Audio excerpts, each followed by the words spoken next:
You wrote async code expecting a then B, but got B then a, and no, it's not your bug. It's how JavaScript always works.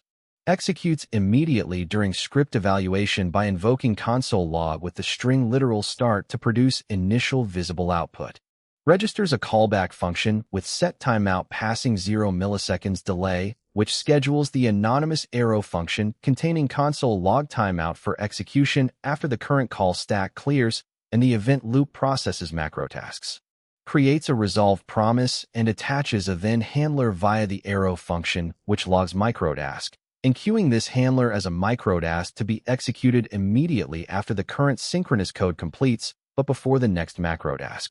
Executes immediately after line 2 completes during the current call stack by invoking console.log with int to produce terminal visible output before event loop processes queued tasks. Remember, microtasks always run before callbacks, even zero delay timeouts. Subscribe for daily coding videos that cut through the noise.